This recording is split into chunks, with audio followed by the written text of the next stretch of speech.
Salut tout le monde, c'est Rémi, j'espère que vous allez bien. Eh bien moi, ça va moyen, on va pas se mentir, hein, mais merci de demander quand même. Hein. Comme d'habitude, on se retrouve aujourd'hui, vous en doutez un petit peu, au vu de mon maillot et au vu de ma tête un petit peu éclatée et le reste de maquillage qu'il me reste sur le visage pour un petit débrief rapide sur le match, cette finale de Coupe du Monde entre la France et l'Argentine. Je ne sais même pas quand est-ce que je vais vous envoyer cette vidéo. Pour être honnête, je sais même pas si je vous l'envoyer au moment où je vous la tourne. Voilà, non mais soyons honnête. C'est juste que voilà, je tenais quand même à faire un petit débrief parce que on a vu un match quand même assez exceptionnel et que ça mérite tout simplement de débriefer un petit peu. Je vous invite à liker la vidéo, à vous abonner, à commenter aussi pour me dire ce que vous avez pensé vous du match, si vous êtes d'accord avec mon analyse. Hein, je suis pas le maître de l'analyse non plus, mais voilà, j'avais quand même envie un petit peu de voir ça avec vous. En parler un petit peu parce que ce qu'on a vu aujourd'hui, c'est pour moi l'un des meilleurs matchs de football alors je vais peut-être pas dire de l'histoire, peut-être pas déconner, mais en tout cas de ce que moi j'ai vu. Voilà, c'est le plus beau match de foot que j'ai pu voir, le match qui m'a fait le plus vibrer, qui m'a fait le plus gueuler. Vous le voyez, j'ai pas une voix de dingue, hein, vous vous en doutez. Je pense que comme beaucoup d'entre vous, j'ai énormément crié pour ce match et, et franchement, ça a été un match monumental. Alors, ce qu'on a vu dans ce match, c'est plusieurs matchs en un seul match, hein, pour être honnête, hein, je pense qu'on est tous d'accord là-dessus. On a vu une première mi-temps calamiteuse, je pense, de la part de l'équipe de France, bien étouffée aussi par une équipe d'Argentine qui a été exceptionnelle. Ça, on peut pas leur enlever, ils ont été magnifiques. Voilà, une superbe équipe d'Argentine qui au fond mérite vraiment de remporter ce match, hein, au bout du suspense. Mais c'est vrai qu'on peut être déçu de la première mi-temps qu'on a faite, c'est sûr que ça a été... voilà, enfin le néant total. On a eu très peu de réussite aussi, il faut quand même l'avouer, hein. Beaucoup trop de contre-favorables du côté de l'Argentine. Je me suis à un moment donné même cru dans FIFA, tellement il y avait de contre-favorables, c'était assez hallucinant, ils réussissaient tout ce qu'ils entreprenaient, c'était affolant, et la France, il n'y a aucune passe qui arrivait au bout. Alors voilà, on a vu des joueurs totalement éteints, hein, évidemment, je pense à Antoine Griezmann, qu'on aurait aimé voir un peu mieux. Après voilà, est-ce que le virus a joué quelque chose? Est-ce que finalement c'est le fait que il a été totalement éteint par cette équipe d'Argentine qui a très bien joué le coup aussi, on va pas se mentir. Donc voilà, il y a peut-être des facteurs extérieurs qui ont joué aussi, mais voilà, un match quand même un début de match horrible. Voilà, moi pour être très honnête, hein, à la 60e, j'étais là en train de me dire de toute façon c'est foutu, hein, on va pas, voilà, on l'aura pas, puis c'est tout, l'Argentine aura mérité et nous absolument pas. On a fait un mauvais match et on mérite de perdre, jusqu'à ce but, ce penalty récupéré. Obtenu, pardon, et genre je tourne en one shot, hein, les gars, donc il n'y aura pas de montage, donc je risque de bégayer, donc obtenu par, pour moi, l'un des hommes qui est totalement sous-coté dans ce match et qu'on n'a pas du tout parlé, et je trouve qu'on n'en parle pas assez. Et vous allez me dire peut-être que je ne suis pas objectif au vu de son début de carrière, mais Randal Kolo Muani, et quand même les gars, on va pas mentir, enfin, il a fait le match de sa vie là, il a fait le match de sa vie, c'est incroyable ce qu'il a réalisé dans ce match. Il a porté à lui tout seul la révolte française, parce que la plupart des joueurs dans cette équipe étaient totalement éteints ou n'étaient pas en réussite. Voilà, on a eu un Théo Hernandez qui était malheureusement au bout de sa vie et qui avait oublié de mettre ses crampons visiblement. On avait une défense qui tenait le coup quand même, hein, ça tenait le choc. Un Varane ou pas Mécano surtout, voilà, qui tenait quand même le choc. Un Lloris exceptionnel aussi, on va pas se mentir. Après, un milieu de terrain, malheureusement, ils étaient pas là. Hein. On avait un gros souci. Rabiot pas malheureusement dans son match. Tchouaméni, c'était un peu pareil. Et devant, voilà, un Dembélé qui s'est rapidement éteint, un Giroud qui était introuvable, et un Mbappé qui finalement n'a pas été exceptionnel en début de match, mais qui essayait de mener aussi de temps en temps la révolte. Mais pour moi, c'est Randal Kolo Muani qui a vraiment mené la révolte avec ses récupérations de balles, avec sa percussion. Il a été monumental, vraiment, et pour moi on n'en parle clairement pas assez. On parle des 3 buts d'Mbappé, et c'est normal et c'est tout légitime, voilà, le meilleur buteur de cette Coupe du Monde, il n'y a pas de problème, il n'y a aucun souci, je suis d'accord avec le fait qu'il a réalisé un match incroyable, Mbappé. Mais il faut parler de Randal, les gars, parce que vraiment, ce qu'il a fait, c'est monstrueux, alors qu'il a aucune expérience, alors que c'est le joueur qui est peut-être le moins légitime à être dans cette équipe de France à l'heure actuelle. C'est le mec, mais c'est un dingue ce qu'il a fait, c'est vraiment un dingue. Donc voilà, au-delà du fait que la révolte a été exceptionnelle, voilà, je tenais vraiment à féliciter et à tirer un grand coup de chapeau à Randal Kolo Muani, qui a pour moi été presque l'homme du match. En tout cas, il l'était pendant les 10 dernières minutes de ce match. Pour moi, c'était l'homme du match, il n'y avait pas de souci là-dessus. Alors voilà, c'est un match qui m'a fait vibrer, le meilleur match pour moi que j'ai vu de ma courte vie. Courte vie, oui, parce que je suis jeune, les gars, on se calme. Voilà, c'est le plus beau match, le match qui m'a fait le plus gueuler, le plus vibrer. C'était incroyable, j'avais mal au bide tout le match, c'était pas possible. Je sais pas comment vous l'avez vécu, n'hésitez pas à me dire vous comment vous l'avez vécu, mais moi j'étais avec mes parents, ma copine et mon chien, et franchement tout le monde a pris cher. Hein. Là franchement, je sais pas, je pense que les voisins, heureusement, qui sont pas trop à côté, parce que je pense qu'ils auraient gueulé. Mais non, franchement, c'était un match monumental. On aurait aimé évidemment aller la soulever, cette Coupe du Monde, une deuxième fois d'affilée, mais c'était trop compliqué. On a été à réaction, voilà, honnêtement, on a été à réaction dans ce match. On a vu une équipe d'Argentine qui avait des tripes quand même, parce que putain, moi, alors Di Maria, moi, il m'a fait rire et gueuler en même temps. Il faisait que de chialer. Alors vous avez vu les images, hein, Di Maria a chialé tout le long du match. Hein. Il a chialé pour son but, il a chialé quand on a égalisé, il a chialé quand ils ont marqué, il a re-chialé quand on a réégalisé, il a re-chialé à la fin. Enfin bref, énorme. Di Maria aussi, mais voilà, il la mérite, hein, tout comme Lionel Messi évidemment, cette troisième étoile. Mais c'est vrai que ça a été un match éprouvant.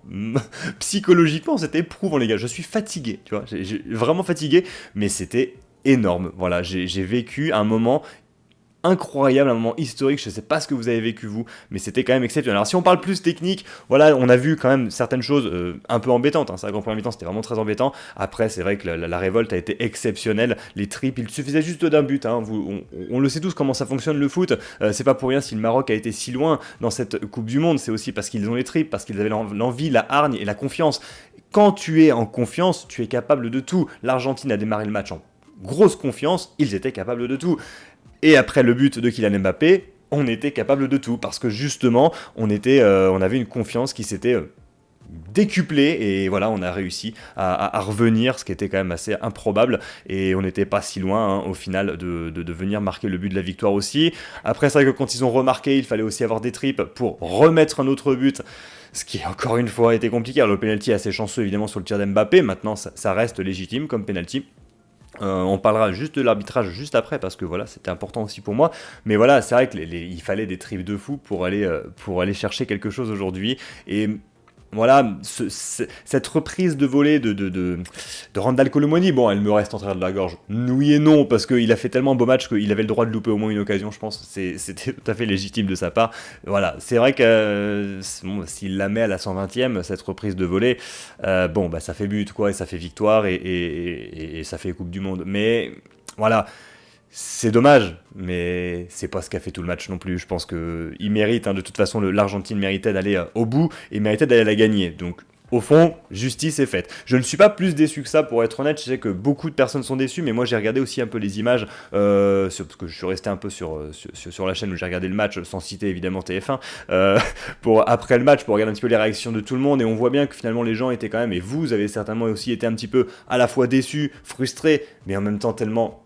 heureux d'avoir vu et d'avoir vécu un match comme ça. Je pense qu'on est tous heureux d'avoir vécu ce genre de match. On aime le foot pour ce genre de match, alors parce qu'ils nous font mal au bide, mais aussi parce qu'on vibre, parce qu'on est capable de passer du rire aux larmes, parce que moi je crois que à un moment donné j'ai chialé dans ce match, parce que j'avais tellement de pression que j'ai pleuré. C'était ouf, enfin voilà, vous allez me prendre pour un gosse, je le sais, mais franchement, c'était tellement exceptionnel. Alors, comme je l'ai dit, je voulais revenir un tout petit peu sur l'arbitrage, parce que j'ai entendu voilà, les commentateurs dire que voilà, l'arbitrage était bon, etc.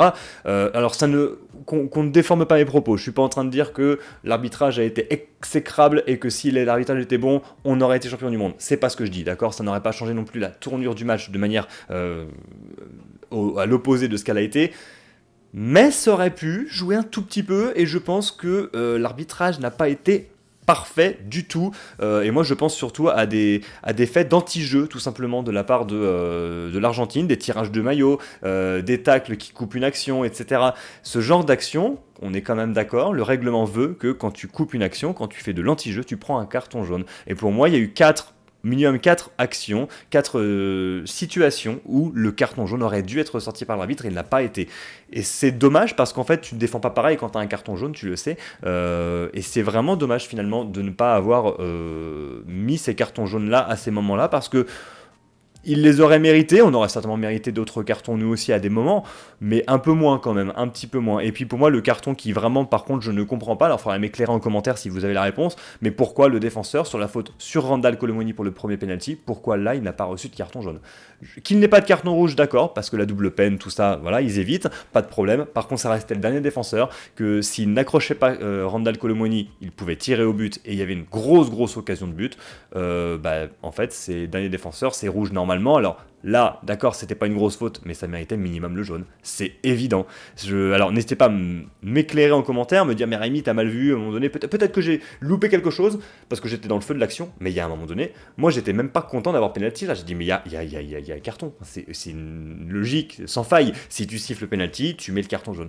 Et malheureusement le défenseur aurait pas défendu pareil aussi tout le long du match. Alors je vais pas m'étaler non plus, parce que c'est pas à cause de ça qu'on a perdu le match non plus, wow, peut-être pas déconner, mais quand même, voilà, ça me reste un petit peu en travers de la gorge parce qu'on se doit quand même d'avoir un arbitrage quand même assez cohérent tout le long d'un match.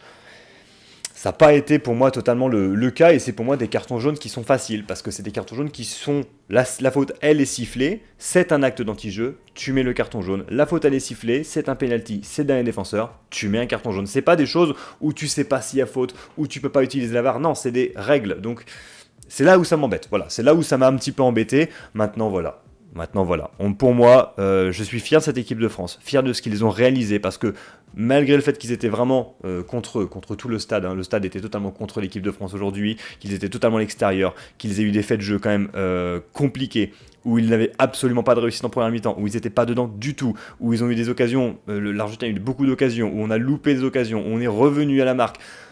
Malgré tout ça, on a réussi à les tenir au tir au but, et franchement, après c'est la loterie, donc les tirs au but, ça, voilà, on peut rien faire de plus que de subir les tirs au but, de toute façon, tout le monde les subit, et voilà, c'est quand même très très fort. Je voulais revenir un tout petit par rapport au tir au but, un tout petit truc, c'est que Kylian Mbappé a quand même mis 3 tirs au but dans ce match, 2 pénaltys et un tir au but, marquer 3 tirs au but face au même gardien dans un match, c'est extrêmement compliqué, parce qu'au bout d'un moment, le gardien il te connaît aussi, tu vois, et franchement...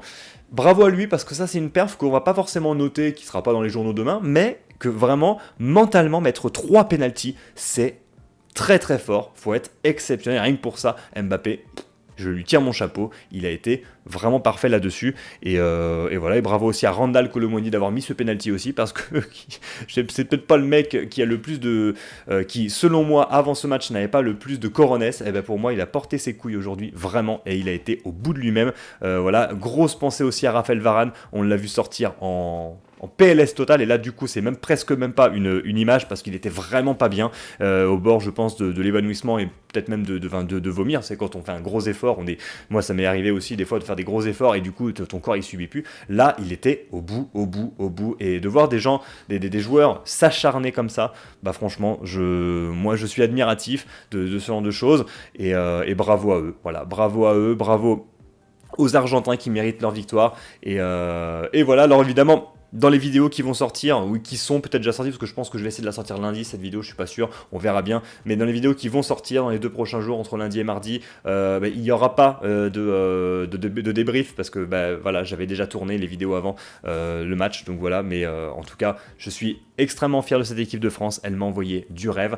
Merci beaucoup, je vous invite évidemment, comme je vous l'ai dit, à liker la vidéo, à vous abonner à la chaîne aussi, à commenter cette vidéo, à la partager avec vos amis si vous voulez, voilà, qu'ils débriefent aussi avec nous, voilà, parce que mais là, comme je vous dis, c'est le mec bégaye. Oh, mais j'ai fait que crier, les gars. Donc là, maintenant, je suis au bout de ma vie. Voilà, moi, je suis comme Raphaël Varane. Là, maintenant, je vais m'allonger par terre. Et voilà. Mais en tout cas, voilà, je suis quand même heureux parce que j'ai passé un agréable moment. C'était 3 heures de match intense, et franchement bravo, et merci beaucoup en tout cas à vous d'être là et de m'avoir écouté jusqu'au bout. J'espère que j'ai pas été trop chiant. N'hésitez pas à me dire ce que vous pensez aussi de ce genre de débrief de temps en temps, pourquoi pas, si vous aimez bien, ça peut le faire. Maintenant voilà, c'est mon expertise, et j'ai absolument aucune expertise, donc du coup c'est pas extrêmement, c'est plus vraiment un ressenti personnel et de ce que j'ai pu voir, parce que je tenais quand même à vous faire part de ce que j'ai vécu et de ce que j'ai vu, et j'ai envie que vous me disiez aussi en commentaire ce que vous avez vécu, parce que je sais pas si on a tous vécu la même chose, mais si on a tous vécu la même chose, on vient de vivre un moment historique, voilà, tout simplement. Et merci en tout cas à l'équipe de France